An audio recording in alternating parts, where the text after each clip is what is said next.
Assalamualaikum warahmatullahi wabarakatuh. A'udzu billahi minasyaitonir rajim. Bismillahirrahmanirrahim. Alhamdulillahi rabbil alamin. Allahumma salli wa sallim ala sayyidina Muhammad wa ala ali sayyidina Muhammad. Qala Rasulullah sallallahu alaihi wasallam, naddarallahu mar'an sami'a minna haditsan fahafidhahu hatta yuballighahu ghairahu.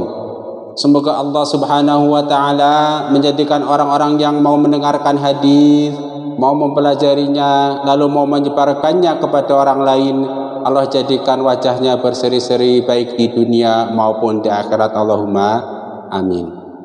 Semoga Allah Subhanahu wa taala juga menjadikan orang-orang yang mau menonton video ini, mau mensubscribe channel ini, lalu men-share kepada orang lain, Allah jadikan hutangnya segera lunas. Yang gak punya hutang jangan berhutang, usahanya dilancarkan, kemudian meninggalnya bahagia bersama Rasulullah sallallahu alaihi wasallam di dalam surga. Allahumma amin. Kaum muslimin rahimakumullah, para muhibbin Gus Baha dan Gus Baha lover yang saya hormati, mari kita sama-sama melanjutkan belajar ngaji kepada Gus Baha. Mudah-mudahan kita sama-sama mendapatkan keberkahan dari ilmu-ilmu Gus Baha. Allahumma amin. Para Gus Baha lover, kalau kita mau mengecek beberapa ceramah Gus Baha yang berkaitan dengan hutang piutang, maka kita akan mendapatkan beberapa isi ceramah, di antaranya satu, Rasulullah sallallahu alaihi wasallam intaqala illa rabbihil a'la, wafat bahasa orang awamnya itu dalam kondisi baju jirahnya masih tergadai. Yang kedua, kita juga sama-sama sering mendapatkan keterangan orang mati syahid ada kemungkinan wafat membawa hutang. Yang ketiga, ada sahabat yang meninggal juga dalam keadaan masih berhutang. Selanjutnya, kita juga mendapatkan cerita dari Gus Baha bahwa ada waliullah yang justru ketika meninggal hutangnya banyak. Ada orang soleh yang keenam, ketika meninggal hutangnya banyak. Kemudian kita juga mendapatkan cerita dari Gus Baha bahwa umat Nabi Muhammad sallallahu alaihi wasallam itu sebaiknya mempunyai hutang, tetapi hutang-hutang yang ringan, bukan hutang yang menjadi beban. Supaya untuk apa? Untuk mengingat-ingat bahwa Rasulullah sallallahu alaihi wasallam pernah berhutang. Jadi supaya kita tetap ingat Rasulullah. Yang kedua juga sebaiknya umat Rasulullah sallallahu alaihi wasallam punya hutang yang ringan dengan saja terukur lah, kira-kira begitu. Supaya apa? Supaya kita tidak menjadi orang yang sombong. Dengan kita punya hutang, otomatis kita akan merasa rendah. Yang ketujuh atau selanjutnya, kita dengan punya hutang itu akan menjadi orang yang tawadu, rendah, minimal pada orang yang menghutangi kita, dan lain-lain. Nah, ceramah-ceramah Gus Baha seperti itu membuat saya berpikir, kok bisa orang-orang mulia seperti sahabat, seperti waliullah, seperti orang yang mati syahid, kemudian orang-orang soleh lainnya, dia punya hutang, kemudian juga wafat dalam kondisi masih punya hutang. Kok bisa? Sehingga kalau kita berpikir berbalik, kalau begitu hutang bisa membuat seseorang menjadi soleh. Oke? Hutang bisa membuat seseorang menjadi waliullah. Oke? Hutang bisa membuat seseorang menjadi mati syahid. Oke? Kok bisa begitu? Nah, lama saya mencari, sehingga saya ketemu, biasanya tanpa sengaja, karena salah satu aktivitas rutin saya itu baca kitab Jami'ul Shahih karena Imam Suyuti. Baca-baca aja, ketemu nggak sengaja, oh alhamdulillah ternyata ini salah satu hadis yang mungkin melatar belakangi Gus Baha mengucapkan hal-hal tersebut. Ada sebuah hadis dalam Sunan Ibnu Majah nomor ke-2409, atau hadis yang mirip juga ada pada kitab Jami'ul Shahih karangan Imam Suyuti, yaitu hadis nomor 1805, nanti yang punya bisa dibuka. Itu bunyi hadisnya begini, kana Allahu ma'adda'in hatta yaqdiya dainahu malam yakun bima yakrahullahu. Qala wa kana Abdullah bin Ja'far yaqulu li khazinihi idhhab fahudli bidainin fa in akrahu an abita lailatan illa wallahu ma'i pada id sami'tuhu min Rasulillah sallallahu alaihi wasallam. Hadis riwayat Ibnu Majah nomor 2409. Artinya sesungguhnya Allah Subhanahu wa taala bersama orang yang berhutang sehingga dia melunasi hutangnya selama hutang tersebut bukan pada sesuatu yang tidak Allah sukai. Dan Abdullah bin Ja'far memerintahkan juru kuncinya atau pelayannya agar pergi berhutang karena sesungguhnya ia tidak suka tidur pada suatu malam terkecuali Allah bersamanya. Dalam artian setelah ia mendengar hadis ini dari Rasulullah SAW. Jadi ini ada Abdullah bin Ja'far itu dia tidak akan tidur terkecuali dia punya hutang. Dia tidak akan tidur kecuali dia bersama Allah. Maksudnya bersama Allah itu dia punya hutang. Nah ini akhirnya saya menemukan hadis ini. Dengan hadis ini saya tentu setiap orang kana Allahu ma'adda'ini hatta yaqdi dainahu malam yakun fima yakrahullahu. Allah bersama orang-orang yang punya hutang sehingga dia bisa melunasi hutangnya. Nah, kalau dia meninggal dalam posisi hutangnya belum lunas, itu kan dia meninggal dalam posisi Allah bersama dia. Tentu setiap orang punya tafsiran sendiri-sendiri. Ahli tafsir akan memaknai hadis ini begini-begini, ahli fikih akan memaknai begini-begini, ahli tasawuf atau orang-orang hakikat akan mau mana yang lain, silahkan. Tetapi teksnya jelas mengatakan kana Allahu ma'adda'ini hatta yaqdi dainahu ma'lam yakun fima yakrahullah. Syaratnya apa? Syaratnya hutang yang tidak Allah benci. Maksudnya kalau kita lihat tafsiran hadis ini salah satunya dalam kitab Faidul Qadir, yaitu orang yang berhutang karena sesuatu yang wajib. Dengan kata lain beginilah, hutang yang ada hutang yang wajib, ada hutang yang sunnah, ada hutang yang mubah. Nah kira begitu. Jadi kalau orang terpaksa harus hutang kan hukumnya wajib. Ada orang yang harus berhutang, ada yang sunnah, ada yang mubah. Nah ini Allah akan bersama-sama orang yang berhutang dalam rangka menunaikan kewajibannya, dalam rangka menunaikan kesunahannya, atau dalam rangka menyalurkan kemubahannya. Nah kalau hutangnya karena sesuatu yang haram atau makruh mungkin lain cerita kalau menurut tafsiran Imam Al-Munawi. Nah jadi dengan kata lain, kalau Anda kepengin berhutang dan hutang tersebut menyebabkan Anda dalam tanda petik bersama Allah Subhanahu wa taala, maka hutanglah pada sesuatu yang halal. Jadi penyebabnya sesuatu yang benar, hutangnya dilakukan dengan cara benar, dan nanti proses melunasnya dilakukan dalam rangka yang benar. Kok kita ditakdirkan ketika meninggal masih punya sedikit hutang, alhamdulillah, berarti kita meninggal bersama dalam tanda petik Allah Subhanahu wa taala. Kita meninggal bersama ridho Allah, kita meninggal bersama rahmat Allah. Seperti siapa? Seperti yang dikisahkan Gus Baha waliullah yang meninggal banyak hutang. Seperti misalnya sahabat yang meninggal masih punya hutang. Seperti misalnya orang yang mati syahid kemungkinan meninggal masih punya hutang dan lain-lain. Jadi begitu. Kana Allahu ma'adda'in hatta yaqdi dainahu ma lam yakun bima yakrahu. Nah, jelas ya. Jadi Allah atau ada yang mentakwil begini, pertolongan Allah bersama orang-orang yang punya hutang. Untuk apa pertolongannya? Supaya dia bisa melunasi hutangnya. Nanti pada hadis yang lain ada yang riwayat mengatakan bahwa Allah akan melunasi orang muslim yang berniat melunasi hutangnya. Jadi memang istilahnya itu Allah bersama orang yang punya hutang itu syarat dan ketentuan berlaku. Kira-kira begitu, gak mutlak, tentu ada qaidnya. Ini kalau boleh bercerita ya. Kenapa seseorang bisa menjadi waliullah? Kenapa seseorang bisa menjadi orang yang soleh dari hutang? Tentu ini cerita pribadi. Taruhlah itu nggak ada hubungannya dengan hadis itu. Itu hadis tutup. Ini ada cerita saja, kira-kira begitu. Begini, mungkin sekitar 10 tahun yang lalu karena bisnis gitu, karena usaha, saya punya hutang. Ketika punya hutang, kemudian apa yang harus saya lakukan? Karena begitu.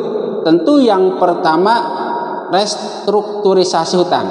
Kita catat semua hutang kita berapa, jumlah hutang berapa, kepada siapa saja, dan lain. Nah, ketika pada posisi itu saya sampai menangis, ya Allah, hutang saya begitu banyak.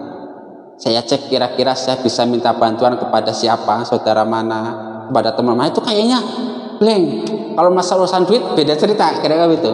Nah, maka ketika itu kemudian sampai pada satu kesimpulan, nah kalau begitu saya hanya bersama Allah Subhanahu wa ta'ala. Itu hutang yang menyampaikan kita kepada Allah Subhanahu wa ta'ala. Bergantung kepada orang lain nggak mungkin kalau urusan duit. Waktu itu bagi saya, mungkin bagi orang lain berbeda. Ya, kemudian pada kesimpulan itu udah, kemudian catat, kita hubungin orang-orang yang punya hutang kita. Nah, setelah itu mulai kerja lagi. Nah, yang ingin saya katakan begini, 10 tahun yang lalu sampai sekarang masih ada nih sisa hutang. Itu saya membaca doa pelunas hutang. Kalau kita baca kan ada banyak tuh, kalau kita punya hutang, kira-kira ikhtiar doa seperti apa yang bisa kita lakukan. Yang pertama itu kalau pas mau jamaah sholat subuh dari rumah ke masjid, itu doa yang saya pertama keluar rumah baca doa bismillahi tawakkaltu 'alallah la haula wala quwata illa billah, dengan harapan selama di luar rumah kita itu mendapat perlindungan Allah, ditanggung oleh Allah, dan kemudian mendapat ridho Allah pertama itu. Setelah membaca doa keluar rumah, biasanya saya membaca doa menuju masjid. Allahumma ij'al fi qalbi nura wa fi lisani nura wa fi sam'i nura wa fi basari nura wa ayyamini nura wa ayyasari nura wa min fawqi nura wa min tahti nura waj'al li fi nafsi nura wa a'zim li nura.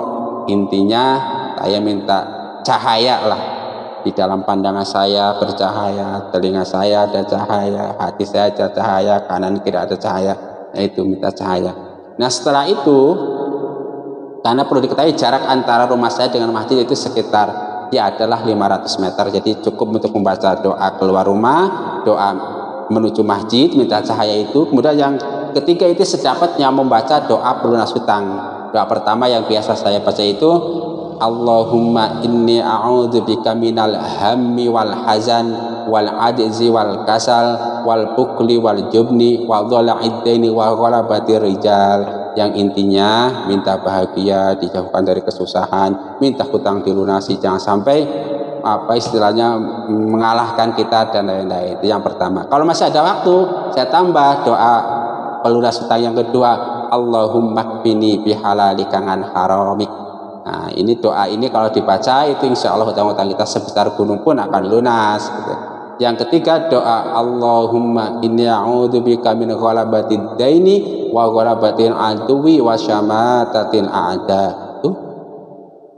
Setiap subuh itu kita baca doa pelunas hutang 3. Nanti kalau habis sholat fardu biasanya saya baca pakai bahasa Jawa, ya Allah lunasilah hutang-hutang saya, kira gitu. Itu berjalan puluhan tahun. Coba kalau sehari taruhlah 5 kali doa, 5 doa, setahun kali 300 sudah 1500 doa. 10 tahun berapa? 15.000 doa, dan terus itu. Nah itu artinya itu salah satu rahasia yang diusahakan Gus Bah, bahwa hutang itu dalam tanda petik ya hutang positif itu. Kalaulah saya tidak punya hutang, mungkin saya tidak akan serajin itu membaca doa pelunas hutang. Dan kita sama-sama tahu, ketika kita membaca doa pelunas hutang, kita tahu siapa diri kita, orang yang lemah. Buktinya hutang saja tidak lunas. Kemudian kita minta dilunasi kepada Allah Subhanahu wa taala supaya hutang kita lunas. Siapa Allah? Allah adalah zat tempat kita minta tolong, adalah zat tempat kita minta supaya hutang kita lunas. Nah itu, dengan hutang kita jadi ma'rifatun nafs, diri kita siapa. Dengan hutang kita jadi ma'rifatullah, siapa Allah. Dengan hutang kita tahu siapa Rasulullah. Ya, Rasulullah lah yang mengajarkan doa-doa pelunas hutang pada kita. Minimal itu, tentu bagi setiap orang keadaannya berbeda-beda. Satu itu. Yang kedua nih, hutang itu membuat kita istilahnya mencegah nafsu kita sangat banyak. Maksudnya begini, kalau kita sedang nggak punya uang nih, kan ayam nggak kepikiran pengen ini orang duit nggak punya, tapi begitu kita punya uang 1 juta saja, langsung nih main, ya kan? A'udzubillahi minasyaitonirrajim.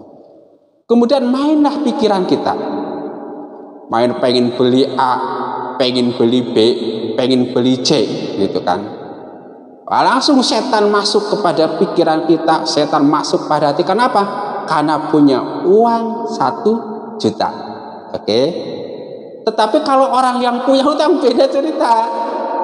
Kalau saya punya uang nih, wah ini nanti insya Allah nih bulan depan misalnya punya uang 1 juta, langsung saya bayarkan untuk bayar utang kepada si A. Nanti dapat lagi 2 juta, langsung saya bayarkan bayar hutang kepada si B. Dapat lagi 500.000, nanti saya kirimkan kepada orang tua. Misalnya dapat lagi nih sekian, kasihkan pada istri, dapat lagi terus. Nah jadi nafsu kita itu tidak akan bisa berkembang. Karena apa? Karena hutang yang kita punya. Nah tentu ini barokah bagi yang punya hutang. Ya ini sekali lagi bukan ngajarin orang berhutang, ini ngajarin kalau sudah terlanjur punya hutang gimana ceritanya supaya kita tetap jadi orang soleh, supaya kita tetap bersyukur kepada Allah Subhanahu wa taala. Kalaupun kita meninggal dalam kondisi hutang tetap husnul khotimah. Allahumma. Oh iya. Coba seandainya saya nggak punya hutang di 1 juta nih. Wah, beli apa lagi nih? Nafsu langsung berkembang. 2 juta. Wah, ya kan? Kalau ini jelas belum ada uang pun kita sudah mikirkan kewajiban. Itu yang kedua, coba ya, manfaat hutang. Yang ketiga, saya pernah sampai pada satu pemikiran tanpa sengaja begini sambil naik motor. Ketika nemu hadis ini, kanallahu ma'adda ini hatta yaqdiyadinahu ma lam yakun fi ma yakrahullah. Sampai pada kesimpulan, ya Allah, berarti selama 10 tahun ini saya fokus menjalankan kewajiban kepadamu, fokus menjalankan perintah dari Rasulullah, yaitu apa? Melunasi hutang. Coba. Sedangkan salah satu taqarrub kepada Allah, salah satu ibadah yang paling Allah cintai adalah melaksanakan perintah Allah, melaksanakan perintah Rasulullah. Coba. Ya enggak? Jadi seseorang bisa sampai kepada Allah karena dia tiap detik, tiap waktu dia berpikir bagaimana bisa melunasi hutang-hutangnya. Ya kan? Iya. Dengan kata lain, setiap detik, setiap waktu, pikirannya, tenaganya, usahanya fokus menjalankan perintah Allah, fokus menjalankan perintah Rasulullah. Berupa apa? Berupa melunasi hutang itu. Maka mulai berhutang, tapi yang terukur. Kayak itu. Enggak, ini bukan ngajarin berhutang. Artinya kalau orang-orang yang sudah terlanjur punya hutang, salah satu solusinya. Tetapi tentu saja hutang-hutang yang dihalalkan oleh Allah Subhanahu wa taala, hutang-hutang yang dihalalkan oleh Rasulullah sallallahu alaihi wasallam, hutang-hutang yang diperbolehkan para ulama. Bukan hutang yang sebaliknya. Kalau hutang pada hal-hal yang diharamkan, hutang pada hal-hal yang dilarang oleh Allah, saya nggak tahu ceritanya. Ini kan lagi nyeritain hutang yang halal dari awal sampai akhir, niatnya baik, niatnya ibadah. Begitu ceritanya bisa mengantarkan kita menjadi orang yang soleh, bisa mengantarkan kita menjadi waliullah Subhanahu wa taala. Kalau masih sisa hutang kita meninggal dalam keadaan jihad membayar hutang, kita meninggal dalam husnul khotimah karena apa? Bersama Allah. Insya Allah nanti di akhirat rahmat Allah kecil untuk melunasi hutang yang kita punya. Allahumma amin. apalagi itu ya, itu istilahnya ya, itulah hikmah dari orang berhutang, atau ya membahagiakan diri sendirilah. Meskipun punya hutang, kita tetap optimis kepada Allah Subhanahu wa Ta'ala. Yang ketiga, yang keempat, Gus Bah juga mengatakan bahwa dengan hutang membuat kita tidak sombong. Setuju sekali Gus. Kenapa? Ini, kita misalnya sedang gaya nih, wah misalnya punya uang, baru bisnis baru lancar. Tapi begitu ketemu orang yang menghutang kita langsung lepas. Kita selalu menjaga sikap, menjaga adab dengan tuh orang yang menghutangi kita. Jangan sampai dia kecewa dengan kita, langsung hutangnya ditagih, wah mampus gitu. Nah itu, dengan orang saja kita nggak berani macam-macam, dengan orang yang menghutangi saja membuat kita tawadhu, membuat rendah hati, apalagi dengan Allah Subhanahu wa Ta'ala, zat yang kita minta untuk melunasi hutang. Paham ya? Ya, nggak usah kebanyakan. Jadi ini dari ceramah-ceramah Gus Bah, intinya itu, bahwa ada satu hadis atau redaksi lain nih dari kitab Al-Jami'us Shaghirnya, redaksinya itu lebih saya hafal. Insya Allah begini, innallaha ma'addain hatta yaqdi dainahu malam yakun dainuhu fima yakrahullahu. Intinya sama, dari redaksi dikit. Jadi ingat, Allah bersama orang yang punya hutang. Ini salah satu hadis yang sangat membahagiakan hati saya ketika menopangnya ini. Ketika pertama kali saya kenal hadis ini, wah alhamdulillah nih. Artinya apa?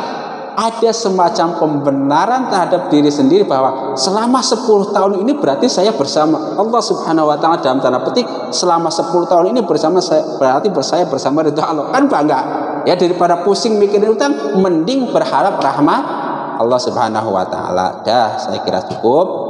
Bagi Anda yang mau mendengarkan ceramah Gus Bah berkaitan dengan ini, nanti linknya saya cantumkan, atau bagi Anda yang mau membaca hadisnya, insya Allah saya cantumkan. Jadi kalau mau dikasih judul hutang yang barokah, hutang yang membuat kita jadi orang soleh, hutang yang membuat kita menjadi waliullah, Allahumma amin. Rabbana taqabbal minna innaka antas samiul alim wa tub alaina innaka antat tawwabur rahim. Subhanakallahumma wa bihamdika asyhadu an la ilaha illa anta astaghfiruka wa atubu ilaik. Wa minkum wassalamu alaikum warahmatullahi wabarakatuh.